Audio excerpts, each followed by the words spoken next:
I couldn't tell you the first time it happened, and I wish I could tell you the final time it will happen. A boy who would appear to be maybe 12 or so rides on an old rusty bike and tosses the paper with such precision. One could assume he'd have a promising career with the Boston Red Sox. Heck, he'd probably soar in the NFL too. But something was seriously off about the kid. He didn't show up every single morning. But when he came, you knew it. You could hear his rusty bike chain struggling. It was as if the noise itself was elevated by invisible speakers. He would throw the paper dead center of everyone's doorstep. The paper didn't have a name such as the New York Times or whatever your hometown has. It was just simply blank. I remember the first paper I got.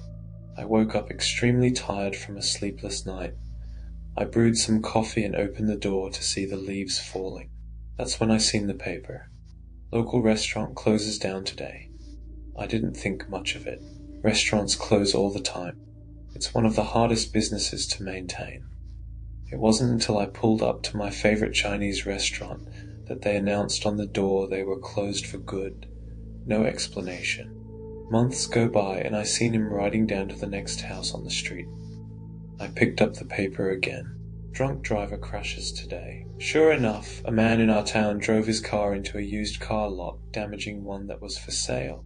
The man was over double the legal limit according to my cousin, who is a cop. 6 months go by and another one. Jacob dies by stabbing. There's a lot of people named Jacob. Many of those people, I'm sure, were superstitious and stayed in home that day. The news crew were outside someone's home and said it was an active crime scene. They never did find who did it. At least a year went by when I heard the bike pedaling again. I ran outside and the paper landed at my feet. Full moon tonight, be cautious. A homeless person was mutilated in the park. They believed it to be some sort of wild animal. The rest of the paper every time was like any other, filled with weather and advertisements. No one ever tried to stop the paperboy to my knowledge. 4 months go by and I see him pedaling. I jog towards him. Hey, quit sending out these papers. Please. He turned his head and spoke back to me. I could have sworn his eyes were pitch black. Just doing my job, I don't write these. The paper went dead center of my porch step. Factory supervisor involved in terrible accident. I wasn't at work for 15 minutes when people began freaking out. A temp on a forklift collided with one of our supervisors, and he was impaled. He died before the ambulance sirens lit up the rainy parking lot. I don't know what made me think it was a great idea, but a year and a half goes by when I spotted him again. I charged towards him on his bike, and he tossed a paper so hard, it knocked me flat on my back. Just wait until you get the next one. You'll regret doing that. I sat up and looked at the paper. Body found with all blood gone. The town mayor was found with bite marks on his neck. All the blood on his body was drained. I lived in paranoia the entire day, wondering what he meant. A day goes by when the paperboy came back. Tim gets what he deserved? Shit, that's me. I run back in the house and lock the door when I heard an audible voice.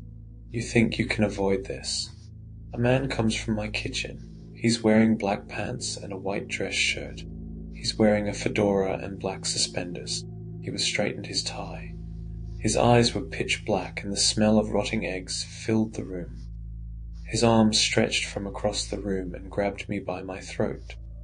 He picked me up and slammed me against my ceiling and dropped me to my hardwood floor. He picked up my couch and threw it on top of me. I tried to crawl away when I felt his arms start wrapping around my neck as if they were a snake squeezing the life out of its dinner. He flipped me around and opened his mouth. Razor-sharp teeth similar to a shark's plunged into my shoulder. I let out a scream and tried throwing a punch, but was too weak. I woke up in the hospital. My neighbor heard all the commotion and left. He explained he'd seen a well-dressed man walking down the street and finding me in a puddle of my blood. They didn't have any trouble believing him. Once I made it home, I stumbled to the porch and seen another paper on my step. Local paper closing down once a sacrifice is made. This time there were words below the headline. Fellow citizens of this great community, it is with our deepest regret to inform you that we decided to close shop under one specific condition. the condition being that you all choose one person to sacrifice. The decision is up to you all by majority vote. We have plans to set up shop in another town somewhere we choose not to share at the time. However, failure to pick a sacrifice will result in daily paper deliveries, many more creative than the next. Every childless adult is required to attend. I never seen town hall so full of people in such chaos. Of course, no one volunteered. The person was selected after people took their turns speaking. Every business was closed down that day. The person chosen was a man in jail for producing and dealing meth. He didn't know what was happening when he was walked in front of all of us. I still hear his voice say, "What's going on?" The officer said, "I'm sorry.